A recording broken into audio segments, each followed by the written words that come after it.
If you're wondering how you can create a blurred text effect in Illustrator, then you're in the right place. Hi there everyone, my name is Andre Marius. I've been working in Illustrator for over 10 years, and in this Envato Tuts tutorial, I'll put my experience to use as I show you step by step how you can create this dripping blood text effect using Adobe Illustrator. To complete this design, we'll use this bloody cam font and a grunge texture.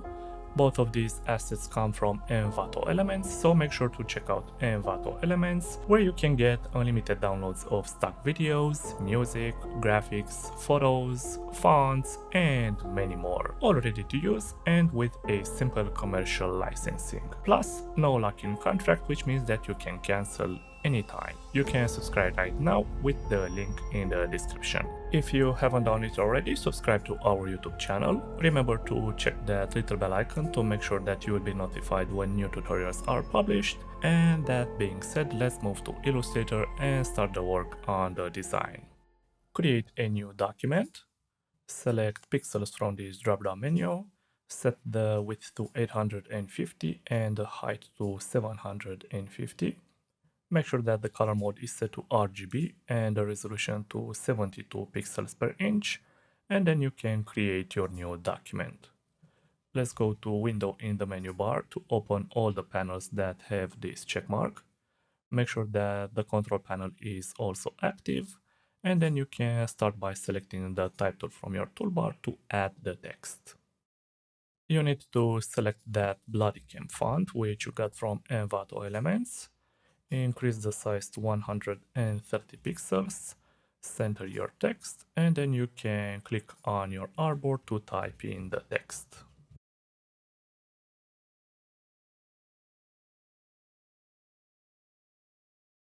Let's select these two characters and replace this glyph with this one. Now you can select your entire text and replace the color with 125, 0 and 0. Then go to type and create outlines, which will turn your text into vector shapes. Press Shift Ctrl and G to ungroup this resulting group of shapes. Now you can use the selection tool to select each row from your text and turn it into a compound path. You can go to Object, Compound Path and Make, or you can use the Ctrl and 8 keyboard shortcut. So let's repeat the same technique for this one. Select the row of text and press Ctrl and 8, and then do the same for this one. Now that you've got these compound paths, you can select the first one, press Ctrl and plus to zoom in on it, and then focus on the appearance panel. Select this fill and go to Effect, Stylize, and Drop Shadow. You need to change the blending mode to normal, lower the opacity to 30%, set the offset values to 0 and -2, decrease the blur to 0 pixels, and replace this color with 175, 0 and 0. Click OK and OK to apply this first drop shadow effect. Make sure that your fill is still selected, and let's add a second drop shadow effect. For this one, you need to replace this color with 45, 8 and 6. Also increase the opacity to 50% and set the vertical offset to only 1 pixel. Click OK to apply this second drop shadow effect, and let's add another one. Just lower the opacity to 30% and increase the offset to 2 pixels. Click OK and add another drop shadow effect. For this one, you need to lower the opacity to 50% and increase the vertical offset to 3 pixels. Click OK, and again go to Effect, Stylize, and Drop Shadow. Change this color back to 175, 0 and 0. Lower the opacity to 10% and set the vertical offset to 5 pixels. Click OK, and let's add another drop shadow effect. Keep this color, increase the vertical offset to 7 pixels and lower the opacity to 5 pixels. Click OK, and let's add one more drop shadow effect. For this one, you need to increase the opacity to 15%, set the vertical offset to 7, increase the blur to 7 pixels, and click OK to apply this final drop shadow effect. Now you can close this fill and select the stroke. First of all, set the color to 175, 0 and 0. Lower the opacity to 7%. Increase the size to 5 pixels and align your stroke to outside. Keep it selected and let's duplicate it using this button. Select your new stroke and lower the size to 3 pixels and increase the opacity to 10%. And then again duplicate the stroke, select the new one and lower the size to 1 pixel and also increase the opacity to 20%. Next, you need to add a new fill using this button. Make sure that it goes on top of your strokes and keep it selected. Set the color to 220, 134 and 123. Lower the opacity to 50% and then add another fill using this same button. Make it white. Again, lower the opacity to 50 and also change the blending mode to overlay. And then go to Effect, Path and Offset Path. Set the offset to -1 pixel. Set the joins to round. Click OK to apply this effect and then make sure that your white fill is selected and duplicate it using this same button. Now focus on this new white fill and just open the offset path effect that's already applied. Increase the offset to -2 pixels. Click OK to apply this new effect and let's add a new fill using this button. For this one, you'll need a linear gradient, so let's click this button from the gradient panel. Set the angle to 90 degrees, and now let's focus on the gradient sliders to adjust the colors from your gradient. You can start with this one, so just double click it, change the color mode to RGB, and replace this color with 125, 0 and 0, and then move to this other gradient slider. Again, double click it, change the color mode to RGB and replace this color with 105, 0 and again 0. Now that you've got your gradient, let's return to the appearance panel to adjust the opacity and lower it to 50%. Make sure that your fill is selected and go to Effect, Path and Offset Path. Lower the offset to -1 and set the joins to round. Click OK to apply this first effect and make sure that your fill is still selected. Now go to Effect, Distort and Transform and Transform. Set the Move Horizontal slider to -1 and the vertical one to 1. As you can see, this effect will move your fill 1 pixel to the left and 1 pixel down. So click OK to apply the effect. Again, reselect your fill and go to Effect, Blur and Gaussian Blur. Set the radius to only 1 pixel. Click OK to apply this effect. Return to the appearance panel and let's add another fill using this same button. Let's replace this linear gradient with a flat color. Make it 125, 0 and 0. You need to lower the opacity of this fill to 50% and also change the blending mode to overlay. Keep this fill selected and go to Effect, Path and Offset Path. Set the offset to -2 and select around from this Joins drop-down menu. Click OK to apply this first effect. Reselect your fill and now go to Effect, Sketch and Plaster. Set the image balance to 10 and the smoothness to 5. Make sure that you select top right from this drop-down menu and click OK to apply this effect. Get back to the appearance panel and let's add another fill using this same button.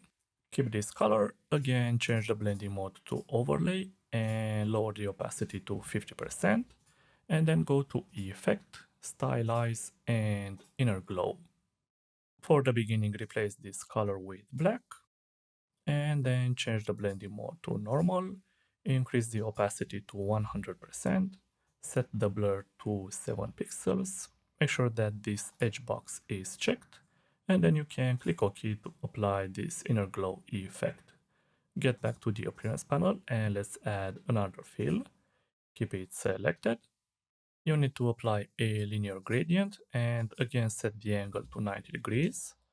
Select both of these gradient sliders and replace the colors with black. Now select just this gradient slider and lower the opacity to 0%. And then return to the appearance panel where you need to lower the opacity of this fill to 75% and also change the blending mode to overlay. Once you're done, you need to add one last fill for this text. Keep it selected. Let's reverse the colors of this gradient. Double click this gradient slider and replace the color with white. Do the same for this one. Return to the appearance panel and lower the opacity of this fill to 30% and also change the blending mode to soft light. Keep this fill selected and let's go to Effect, Path and Offset Path. We'll set the offset to -8 pixels and remember to select round from this drop-down menu. Click OK and this will be your blood text effect.